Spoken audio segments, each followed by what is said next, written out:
اس یقین کے ساتھ حاضر خدمت ہیں کہ ہمارے پاس تو کچھ پیش کرنے کو نہیں ہے، شاید کہ عاجزی اور انکساری ہی قبول ہو جائے تو کم از کم نام محبان امام میں لکھ دیا جائے۔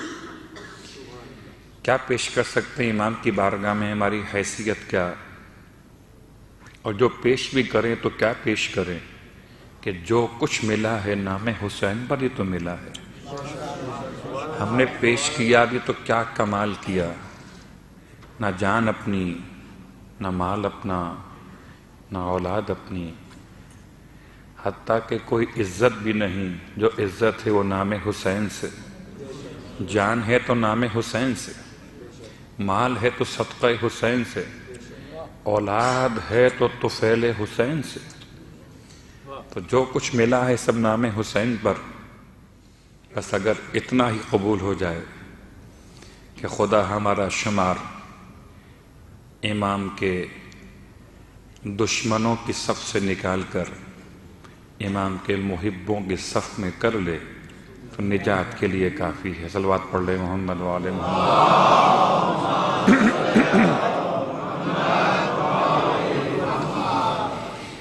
لیکن بہرحال اس میں کوئی شک نہیں کہ پیغام سرکار سید الشہداء کی بارگاہ سے مجھے اور آپ کو لینا چاہیے۔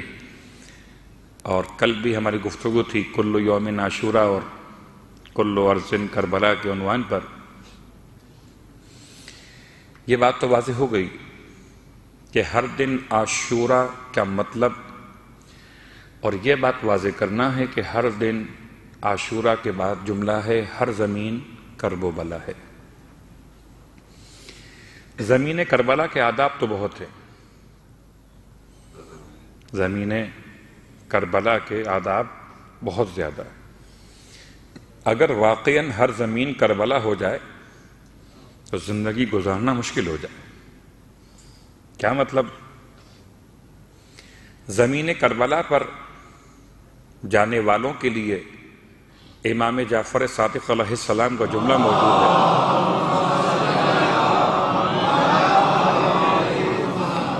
کہ سادگی اختیار کریں، سادگی اختیار کریں، ایسے غذاؤں سے پرہیز کریں جو غذائیں عام طور پر خوشی کے موقع پر استعمال کی جاتی ہیں۔ بعض لوگ کہتے ہیں کہ کربلا معلیٰ میں انسان کو چاہیے گوشت استعمال نہ کرے۔ امام کی روایت کا ایک اشارہ ملتا ہے کہ کربلا میں رہتے ہوئے انسان حتی الامکان اس بات سے پرہیز کرے کہ جیسے اپنے کسی مرحوم کی، اپنے کسی عزیز کی یا اپنی کسی عزیزہ کی قبر پر جاتا ہے تو حالت سوگ میں جاتا ہے۔ بعض علماء عرفان اس بات کے قائل ہیں کہ انسان کربلا جائے تو اس حالت میں جائے جس میں امام کو شہید کیا گیا تھا، یعنی بال بکھرے ہوئے ہوں مثل روز عاشوراء، گریبان جس حد تک ممکن ہے، مردوں کے حجاب کا حکم نہیں، خواتین کا مسئلہ الگ، ذرا سا گریبان کھلا ہوا ہو جیسے ایک سوگوار ہوتے ہیں، اور پیاس کی شدت میں امام کے روضے پر جا کر امام کو سلام کریں۔ اگر زمین کربلا مراد لی جائے تو یہ تمام احکامات میرے اور آپ کے شہر میں ہو جائیں گے تو کیا ہوگا؟ ایک دن تو کر سکتے، 2 دن کر سکتے، روز نہیں ہو سکتا، ہر مقام پہ نہیں ہو سکتا۔ اب آئیے شیخ الحدیث کا وہ جملہ روایت کہتے ہیں اگر کسی مقام پر فرش عزائے سرکار سید الشہداء بچھایا جائے تو جب تک مجلس عزا منعقد ہوتی رہے، جب تک مجلس عزا منعقد ہوتی رہے، تب تک خدا ان فضاؤں کو جو مجلس حسین کے ماحول کی ہیں اور روضہ حسین کے گنبد کے برابر کر دیتا ہے۔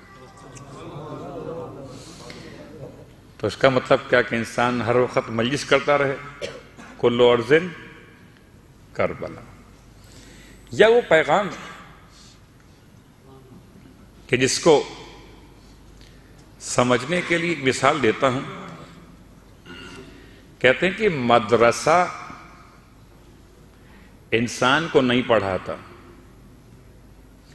بلکہ انسان میں خود اگر خواہش ہو علم حاصل کرنے کی، بہت غور کیجئے گا، تو خواہش مند جہاں بیٹھ جائے وہیں مدرسہ ہو جاتا ہے۔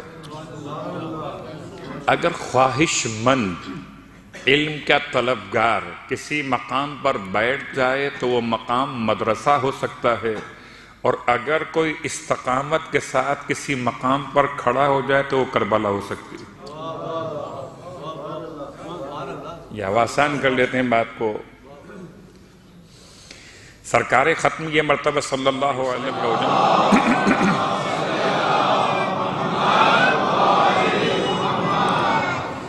فرماتے ہیں جعلت لی الارض مسجدا و طہورا، خدا نے پوری زمین کو میرے لیے، پوری زمین کو آپ فرماتے ہیں میرے لیے، آپ کے لیے، مسجدن و طہورا، سجدگاہ بنا دیا ہے اور مقام طہارت قرار دیا ہے۔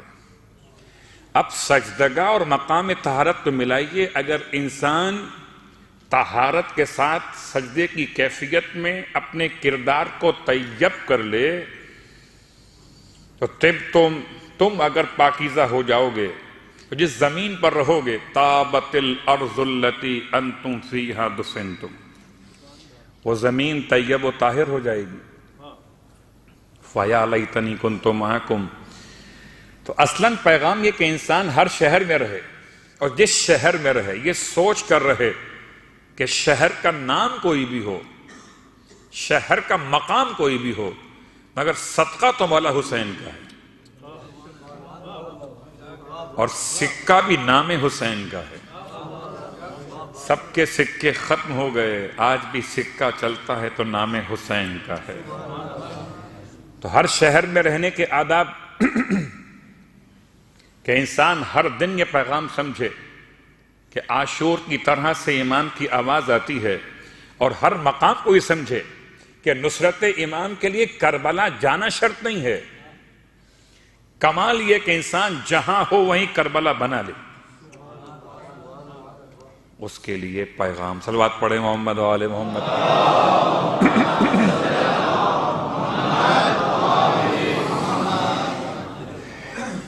دراصل لوگ پریشان ہو جاتے ہیں، جملہ جب کہا جاتا ہے کربلا بنا لے، لوگ کہتے ہیں شاید ہم نے کچھ اور جملہ کہہ دیا ہے۔ قسم بخدا مقام کربلا، مقام شہدائے کربلا بہت بلند ہے، ہم ان کے قدموں کی خاک بھی نہیں بن سکتے۔ مثال میں نے بہت مرتبہ دی، ایک بار پھر سن لیجئے۔ مسجد زہرا ہو یا مسجد امام حسین ہو، ام خنور کی مسجد، آپ میں سے کتنے صاحبان ایمان ایسے ہیں جو مستقل یہاں جماعت میں شرکت کرتے؟ تو کیا کئی سال جماعت پڑھتے پڑھتے آپ امام جماعت بن جاتے ہیں؟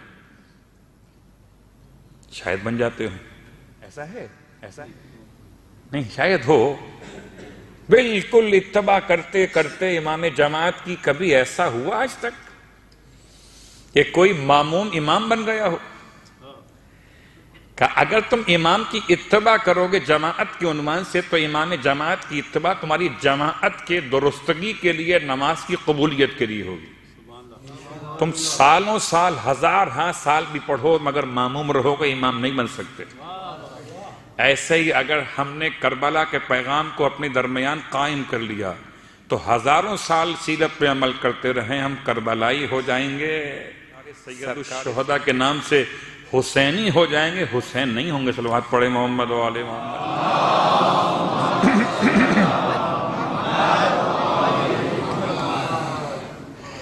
اور اب کل کی بات سے آج کی بات کو متصل کرتے ہوئے، کل عاشورہ کی اقدار میں سے ایک قدر بیان کی تھی، وہ تھی انفاق۔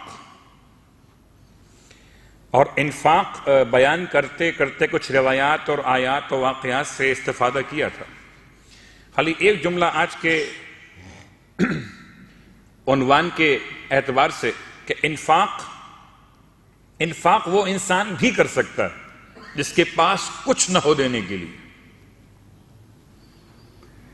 زکوٰۃ وہ انسان دے گا اس کے پاس نصاب ہوگا.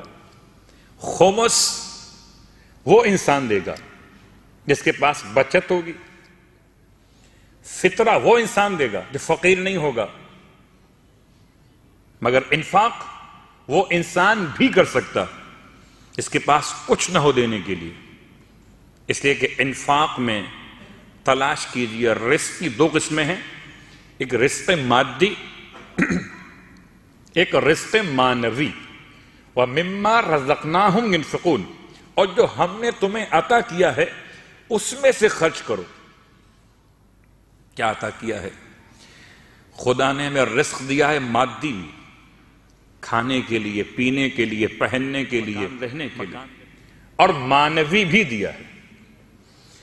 گرچہ مادی میں آنکھیں شامل ہیں، زبان شامل ہے، سماعت شامل ہے، ہاتھوں کی توانائی شامل ہے، اور معنوی میں اسلام ہے، ایمان ہے، تقوی ہے، ولایت ہے، محبت اہل بیت ہے.